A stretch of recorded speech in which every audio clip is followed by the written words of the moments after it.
Let's begin with prayer. Father, we have a good time here, and it's good to meet, and it's good to talk, but we're here also to grow and to learn. So we ask that you be with us tonight as we study primarily Daniel chapter 9, which is a long, long chapter with a lot of stuff in it, as Shawn will explain. She gets into it later. But just be with us, help our ears and our heart to be open to learn and to grow. Most of all, it isn't the knowledge that matters, it's drawing near to you. So this is an opportunity, so let us be in fellowship with you as we are in fellowship with one another. Bless our evening, in Jesus' name. Amen. Amen. All right, I am going to start on, actually on the bottom of page 4. Last week, this is for Daniel chapter 8. It has a long, long footnote on the bottom. I'm not going to touch that. I did enough about that last time. But we ran out of time, and I almost was going to leave it go, and I didn't want to, so I didn't. I want to look at that last paragraph, which has this quote from verses 15 to 18. And let me just start to read it, and I'll explain. While I, Daniel, was watching the vision and trying to understand it, there before me stood one who looked like a man. And I heard a man's voice from the Ulai. He was standing by the Ulai Canal. That's where Daniel was, where it was up north and east of Babylon, actually, a little bit. Anyway, and I heard a man's voice from the Ulai calling, Gabriel, tell this man the meaning of the vision. As he came near the place where I was standing, I was terrified and fell prostrate. Son of man, he said to me, understand that the vision concerns the time of the end. While he was speaking to me, I was in a deep sleep with my face to the ground. Then he touched me and raised me to my feet. The reason I wanted to mention this is, I wanted to mention it last week, but it fell off my radar. Some people, some commentators believe this man standing by the Ulai Canal who talked to Daniel was Jesus, was God incarnate. And the argument for it, a reasonably good argument for it, is who do we know that gets to tell Gabriel what to do? This man says, Gabriel, go talk to Daniel. Maybe it's another angel. It could be something else. But I can understand why some people say this was the pre-incarnate Jesus, so it's just an interesting side note. It doesn't really make any big difference, but it is an interesting thought. All right, so you can turn the page to page 5. We're going to try to get through this fairly fast. Shawn says she's going to take at least 2 classes for chapter 9, and she's not going to get a full class tonight, so we want to get her to get to this, because as you've seen, she's got a lot there. But on top of page 5, back to where we are, still in Daniel 8. Daniel was wise and experienced in both earthly and spiritual matters, yet he fell face down, terrified at what he just heard and what he saw and what the message that Gabriel told him. It's just an interesting thought. I mean, Daniel's no weakling. He's been around, both spiritually and powerful man, in any case, just in human terms. And this visitation from Gabriel really spoke to him. Gabriel calls him son of man, indicating his humanness. He's just a man. He's not anything else. Interestingly, we know in the New Testament, Jesus is sometimes called son of man. That term is used to describe him. In that case, I think it just indicates he was truly human, which is a good thing to keep in mind sometimes. I think we know that, but Jesus was truly, completely human, even though in one sense he knew what was coming. In another sense, maybe he didn't. I don't know. That's a little bit of a puzzlement. Anyway, I don't need to go off on a long tangent. All right, son of man, that this vision concerns the time of the end. Daniel was in a deep sleep during some of this vision until Gabriel touched him and raised him up. Then Gabriel continued, I'm going to tell you what will happen later in the time of wrath, because the vision concerns the appointed time of the end. And then Gabriel goes through the explanation of all the visions, which we spent most of our time talking about. Anyway, just make the point that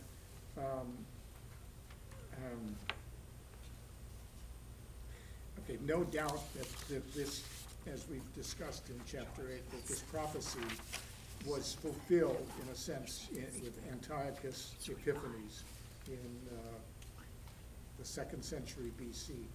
But almost anybody who's a Bible scholar in any sense understands that I think there's another fulfillment to this. This is not the only thing. And that's not unusual. I don't think that's unusual in the Bible at all, that there can be more than one fulfillment. Antiochus is an antichrist. That's pretty obvious, I think. I mean, he was trying to do terrible things to the people of God. His desire to destroy God's people is a foreshadowing of the Antichrist. So we conclude with a really quick look at this verses 23 to 26, and they're all written down. There's a little commentary here. Describes both Antiochus and the Antichrist. In the latter part of their reign, when rebels have become completely wicked, a fierce-looking king, a master of intrigue, will arise. Antiochus was known for his deceitfulness and brutality. This will certainly be true of the Antichrist. Don't expect him to be an honest person, okay? He will become very strong, but not by his own power. It was Satan who empowered Antiochus, and it's Satan who will empower the Antichrist. He will cause astounding devastation and will succeed in whatever he does. Just as Antiochus looked like a successful ruler, so will the Antichrist. He's not going to, I think it's worth noting, I don't know, John will have say more on this, we'll be talking more about this all the way through Daniel, I suppose. We could talk a lot about, what is he going to look like? One thing he's not going to look like, he's not going to be easy to see that he's a phony. I mean, if you're not paying attention, I think it's worth noting. He's going to look important and powerful. I lost my place. He will destroy those who are mighty, the holy people. Just as Antiochus did, so Antichrist will definitely persecute anyone who opposes him. He will cause deceit to prosper. The rule of Antichrist, like that of Antiochus, will be marked by deceit. Paul writes in 2 Thessalonians, the coming of the lawless one, which is understood usually to refer to Antichrist, will be in accordance with the work of Satan, displayed in all kinds of counterfeit miracles, signs, and wonders. So if you're alive when that happens and you see it, don't be easily fooled by signs and miracles and wonders. They may be counterfeit, but they're going to look real. Okay? That's how I understand that. He will consider himself superior. As we said, Antiochus claimed to be Epiphanes, God manifest. So also Antichrist will exalt himself. Again, from 2 Thessalonians 2, verse 4, he sits as God in the temple of God, showing himself that he is God. So that's how the Apostle Paul understood, the understanding he had of what Antichrist is going to be like. He's going to look like God or act like God. When they feel secure, this again from this verses 23 to 26, when they feel secure, he will destroy many and take his stand against the prince of princes. As Antiochus hated the people of God because he hated God, so it will be with Antichrist. He will hate anyone who loves God. So, yet he will be destroyed, but not by human power. Antiochus died of disease, not by human hands. So will Antichrist be struck down by the hand of God. Now, I have to confess, this is not proof here, but this all makes sense to me, and it is, the verses are all are quotes, and the lesson drawn from them makes good sense. I didn't invent these things. I borrow it like everything I do when I teach. I don't claim to know everything. All right. Just the last paragraph here. Daniel's vision concludes with this message: the vision of the evenings and mornings that has been given you is true. This is what Gabriel said. But seal up the vision, for it concerns the distant future. So it was, well, of course, the prophecy of Antiochus Epiphanes was in the future, but it's, from our point of view, it hasn't been completely fulfilled. There's more of a fulfillment to come. And then the last verse of the chapter is just interesting. I, Daniel, was worn out. I lay exhausted for several days. Then I got up and went about the king's business. Remember, he was up there on business for the Persian king that he served. I was appalled by the vision. It was beyond understanding. When I read through that verse, I gotta say, yeah, this is an exhausting vision, and it is appalling and beyond understanding. And anyway, so we're closer to the fulfillment than when we first believed, or than when Daniel was written. So with that conclusion, unless somebody has a comment or a question, yes. Go for it, Char. Well, we kept saying he. Could the Antichrist be she? Are there places in the Bible that says one way or another, or could it?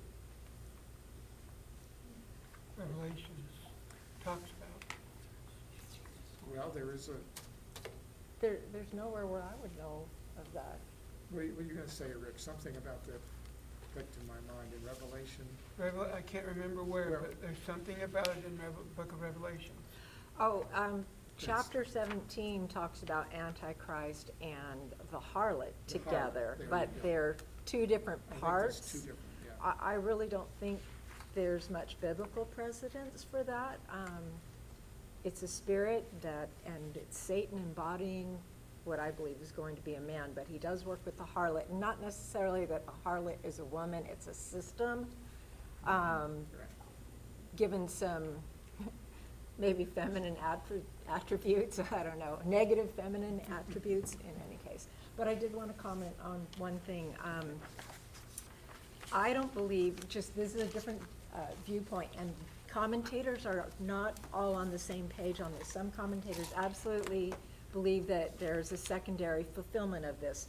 The reason I think it's more that he's a really clear type of the Antichrist and there's not a secondary fulfillment is because when we read Daniel chapter 2, Daniel chapter 9, and even Revelation 13, there's an association with Rome, and chapter 8 only talks about Greece.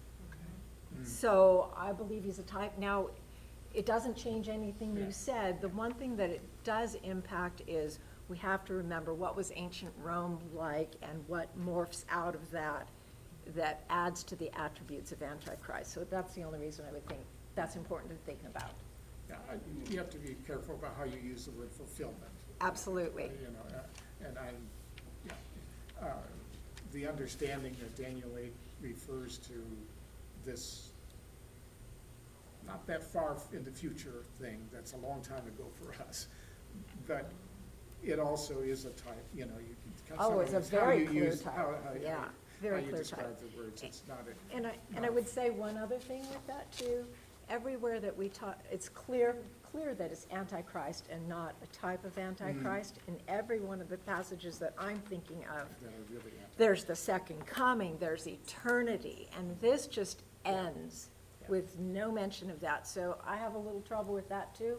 But Antiochus is a very, very clear type, and we can learn a lot about what Antichrist is going to, the same things that he's going to pull that Antiochus did. And they're empowered by the same person, right? So Demonic empowerment, so, yeah. Yeah, So so it's just, it seems like the way you're sounding, it could probably be a man, but there could be a lot of women involved that could maybe do antichrist things too, is what. Well, there are gonna be a lot of people involved, a lot of kingdoms involved, as we've talked about. There's a 10-kingdom alliance, and he gathers a lot of people from around the world, so, yeah, it's gonna be a big deal. We could spend a lot of time talking Yeah. about the way people think it was, and I don't want to go there either. No problem. As I Yeah. said, I think last week, Shawn and I may not always be on the same page, but we're always in the same chapter. So we get along pretty well. Yes, we I do. have no problem with what you said here. Anyway, so that's done. Okay. We turn it over to, Are We're you, stopping, and I'll just stop it